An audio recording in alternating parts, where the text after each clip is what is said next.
ಸೃಜನ್ ಕಾಲ್ ಮಾಡಿ ನೋಡಿ ಇನ್ನೂ ಎಷ್ಟೊತ್ತು ಅಂತ ಕೇಳಿ. ಸರಿ ಮೇಡಮ್, ಮಾಡ್ತೀನಿ. ಮಗ ಎಲ್ಲೋ ಇದೆಯಾ? ನಾವು ನಿನಗೆ ವೆಯ್ಟ್ ಮಾಡ್ತಿದ್ದೀವಿ. ಹೌದಾ? ಸರಿ, ಬೇಗ ಬಾ ಮೇಡಮ್. ನಂದು 2 ನಿಮಿಷ ಬರ್ತಾನೆ. ಅರೆ, ಅವನೇ ಬಂದ ನೋಡಿ ಮೇಡಮ್. ನಾನು ಹೇಳ್ತಿದ್ನಲ್ಲ, ಇವನೇ ನನ್ನ ಫ್ರೆಂಡು. ಹಾಯ್ ಮಗ, ಬರೋ ಸ್ವಲ್ಪ ಲೇಟ್ ಆಯಿತು. ಪರವಾಗಿಲ್ಲ ಮಗ, ನೀನು ಬಂದಿಯಲ್ಲ ಅದೇ ಖುಷಿ. ಸರಿ, ತಗೋಯ್ತೀನ.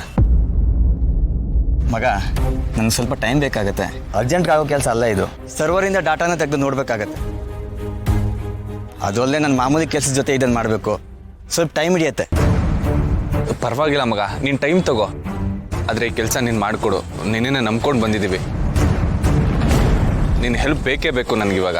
ಸರಿ ಮಗ, ಆ್ಯಕ್ಚುಲಿ ನಾನು ಈ ಕೆಲಸನ ಮಾಡಬಾರ್ದು. ಬಟ್ ನೀನು ಹೇಳ್ತಿದ್ಯಾ ಒಳ್ಳೆ ಕೆಲಸಕ್ಕೆ ಯೂಸ್ ಆಗತ್ತೆ ಅನ್ನೋ ಕಾರಣಕ್ಕೆ ಮಾಡ್ತಾ ಇದ್ದೀನಿ ಅಷ್ಟೇ. ನೀನು ಹೇಗೋ ಡೇಟನ್ನು ಮಿಸ್ಯೂಸ್ ಮಾಡ್ಕೋತಾ ಇಲ್ವಲ್ಲ, ನನಗೇನು ಸಮಸ್ಯೆ ಇಲ್ಲ. ನಾನು ಇದನ್ನು ಮಾಡಿಕೊಡ್ತೀನಿ.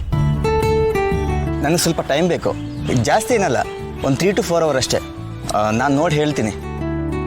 ಇದ್ರ ರಿಲೇಟೆಡ್ ಫೋಟೋಸ್ ಮತ್ತು ವೀಡಿಯೋ ಸಿಕ್ಕಿದ್ರೆ ನಿಮಗೆ ತುಂಬ ಹೆಲ್ಪ್ ಆಗುತ್ತೆ. ಫೋಟೋಸ್ ವಿಡಿಯೋಸಾ? ಹಾಂ ಮೇಡಮ್, ಇದನ್ನು ಎಲ್ಲಿಂದ ಯಾರು ಪರ್ಚೇಸ್ ಮಾಡಿದ್ದಾರೆ ಅನ್ನೋ ಡೀಟೇಲ್ಸ್ ಕೂಡ ನಿಮಗೆ ಸಿಗುತ್ತೆ. CCTV ಫುಟೇಜ್ ಇರುತ್ತಲ್ವಾ, ಅಲ್ಲಿ ಸಿಕ್ಕಿದ್ರೆ ನಿಮ್ಗೆ ಅರ್ಧ ಕೆಲಸ ಮುಗ್ದ ಹಾಗೆ. ನೋಡ್ತೀನಿ, ಚೆಕ್ ಮಾಡಿ ನಿಮ್ಗೆ ತಿಳಿಸ್ತೀನಿ.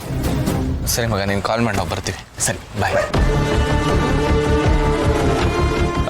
ಮೇಡಮ್, ಅವನೇ ಹೇಳ್ತಿದ್ದಾನೆ ಕೆಲಸ ಆಗೋಕ್ಕೆ ಇನ್ನೂ 2-3 hour ಆಗುತ್ತೆ ಅಂತ. ಅಲ್ಲಿವರೆಗೂ ಏನು ಮಾಡೋದು ಮೇಡಮ್? ನಾವು ವೆಯ್ಟ್ ಮಾಡೋದಾ ಅಥವಾ ಹೆಂಗೆ? ಇಲ್ಲ ಸೃಜನ್ ಅವರೇ, ನಾನು ಮನೆಗೆ ಹೋಗಬೇಕು. ಗೌತಮ್ ಅವ್ರಿಗೆ ಹೇಳ್ದೆ ಬಂದಿದ್ದೀನಿ. ಅವ್ರಿಗೇನಾದರೂ ನಾನು ಮನೇಲಿ ಇಲ್ಲ ಅಂತ ಗೊತ್ತಾದರೆ ದೊಡ್ಡ ರಾಧ ಅಂತಾನೆ ಆಗ್ಬಿಡುತ್ತೆ. ಮೇಡಮ್, ನಮ್ಮ ಬಾಸ್ ನೋಡಿದ್ರೆ ಕಲಿಯುಗ ಶ್ರೀರಾಮಚಂದ್ರನ್ ಥರ ಇದ್ದಾರೆ. ನೀವೊಬ್ರು ಒಬ್ರಿಗೊಬ್ರಿಗೆ ಹೇಳಿ ಮಾಡಿಸ್ದಂಗೆ ಇದ್ದೀರಾ. ಅಷ್ಟೊಂದು ಅಡ್ಜಸ್ಟ್ಮೆಂಟು, ಅಷ್ಟೊಂದು ಹೊಂದಾಣಿಕೆ. ಅಂಥದ್ರಲ್ಲಿ ಆಫ್ಟರ್ ಆಲ್ 2-3 ಗಂಟೆ ಆಚೆ ಕಡೆ ಇದ್ದು ಬಂದರೆ ರಾಧ ಅಂತ ಮಾಡ್ತಾರಾ ಮೇಡಮ್? ಮಾಡ್ತಾರೆ. ಅದೊಂಥರ ಪ್ರೀತಿ ರಾಧ ಅಂತ.